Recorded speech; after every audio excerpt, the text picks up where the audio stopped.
যে কথাটা বললাম, আমাদের কাছে আসলে মানুষকে গান উপহার দেয়, কিন্তু আমরা যখন ফেমাস হয়ে যাই, সেলিব্রিটি হয়ে যাই, আমাদের মধ্যে এক ধরনের উদাসীন কাজ করে, যে আমার মনে হয় যে অনেক বিজ্ঞান হয়ে গেছে আর গান করতে হবে না।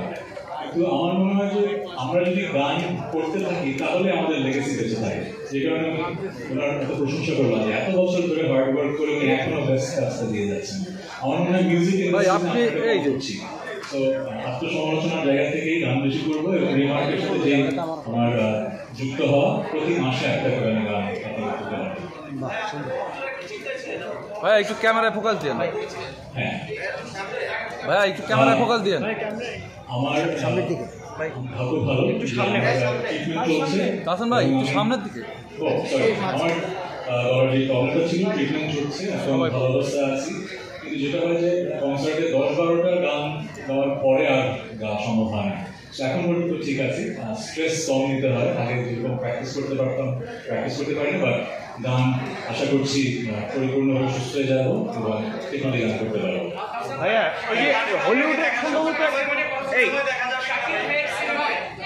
একজন প্লিজ একজন।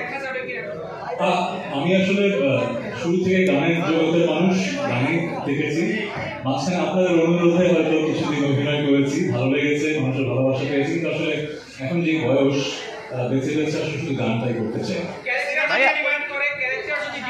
গল্পের প্রয়োজনে শাকিব খান এবং তাহসান খান দুজনকে একই সাথে রূপালী পর্দায় দেখা যেতে পারে কিনা, যদি ক্যারেক্টার ডিমান্ড। বুঝতেই পারছেন, শাকিব ভাইয়ের আমন্ত্রণে যেহেতু রিমার্কের ফ্যামিলি মেম্বার হয়েছি, যদি সেরকম কোনো আমন্ত্রণ ওনার কাছ থেকে আসে, হ্যাঁ করতেই পারে।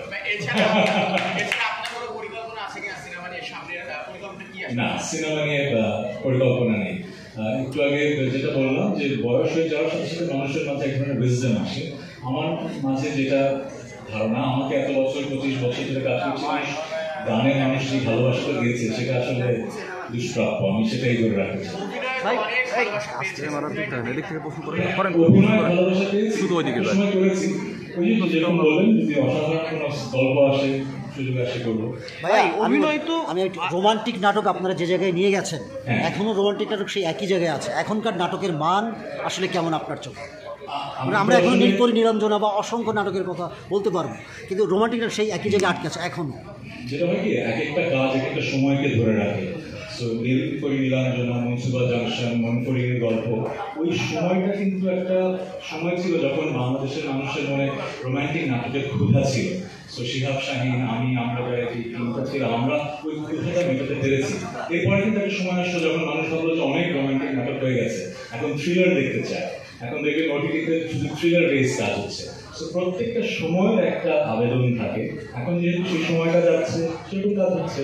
আবার একটা সময় থ্রিলারেও মানুষ হয়তো বোর্ড হয়ে যাবে, তখন আবার হয়তো রোমান্টিক নাটকের চাহিদা হবে, তখন আবার হয়তো হবে।